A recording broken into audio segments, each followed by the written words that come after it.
We always talk about financial crises like they're these total mysteries, black swans, right? Bolts from the blue that nobody could possibly predict. But what if that's totally wrong? Today, we're going to pull back the curtain and uncover the surprisingly simple pattern that's been driving 2 centuries of economic doom. Yeah, that's the story we're always told, right? They're random, they're unpredictable, like some act of nature. We even have that fancy term for it, the black swan. This idea of an event that's so out there, so unexpected, that there's just no way you could have prepared for it. But what if that whole idea is just wrong? What if these crises aren't a surprise at all? What if there's a blueprint, a predictable pattern that's been hiding in plain sight for the last 200 years? To figure that out, our journey begins not on Wall Street, but believe it or not, somewhere a bit more fantastical. Okay, so our first stop is a place you might not expect, the land of Oz. And this little story, well, it lays out the anatomy of a crisis perfectly. So, picture this. A brand new, game-changing invention called heliorails pops up in Oz. Everybody goes nuts for it. The banks, these so-called infrastructure banks, start throwing money at it, lending like there's no tomorrow. And what happens? Stock prices, land values, everything just skyrockets. It feels like the good times will never end. But then reality hits. The capital city ends up with 14 different heliorails, and guess what? None of them are making any money. The whole thing collapses, and the recession is brutal.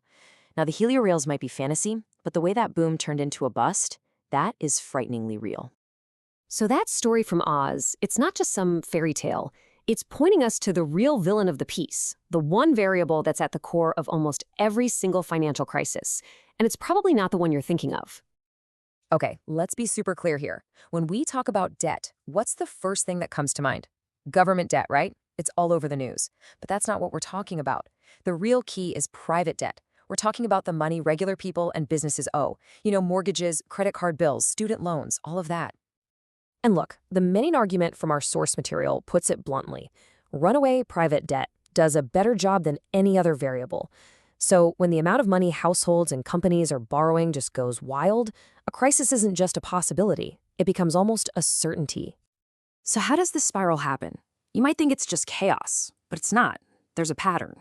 Economists, like the famous Hyman Minsky, actually mapped out this, let's call it a 5-stage cycle, that just seems to repeat itself over and over again. Okay, here's how it goes down. Stage 1, a lending boom. Everyone's optimistic and getting a loan is easy peasy. Stage 2, all that easy money has to go somewhere, so it inflates the price of things, like houses or stocks. Stage 3 is euphoria. This is the feedback loop, where prices are going up so fast it makes even more lending seem like a genius idea. Then comes stage 4, overcapacity. This is crucial. We end up building way too much stuff, too many offices, too many factories, more than the economy can actually pay for with real income. And that leads to the final stage, the bust, the so-called Minsky moment, when the music stops and everything just collapses. And look, this isn't just some abstract theory from a textbook. We have the receipts. This exact pattern has shown up again and again and again. Let's just soak in the optimism for a second. It's August 1928, just about a year before the biggest crash in history. And here's what future President Herbert Hoover is saying. We in America today are nearer to the final triumph over poverty than ever before. I mean, wow. The people in charge, the experts, they were completely drunk on the euphoria of the moment. And the data, oh man, the data tells the real story. In those 5 years leading up to the crash, yeah, the U.S. economy grew by about $12 billion, which is pretty good. But private debt, it shot up by $40 billion. Think about that. Debt was growing over 3 times faster than the actual economy. That right there, that is the classic red flag of a bubble about to pop. So where was all this borrowed money flowing? It was concentrated in 2 main areas. First, a huge boom in real estate. This is when we got some of those amazing skylines, but it also meant we built way too many buildings. The Empire State Building, for example, was nicknamed the Empty State Building for years because it was so vacant. The second area was these really complicated utility companies that were just piling on layers and layers of debt to buy each other out. All right, now let's jump ahead to the 1980s, and you're gonna see it's like deja vu all over again. The fuel, another massive explosion in private debt after the rules were loosened. The hot new things this time? Commercial real estate and these brand new high-risk junk bonds that fueled a frenzy of company takeovers. And the result? You guessed it, A ton of banks failed, we hit a recession, and the taxpayers had to foot the bill. Different decade, different financial gadgets, same exact pattern. But if the 80s was a big fire, 2008 was an inferno. I mean, look at this. Back in 89, during the S&L crisis, private debt was about 124% of our national income.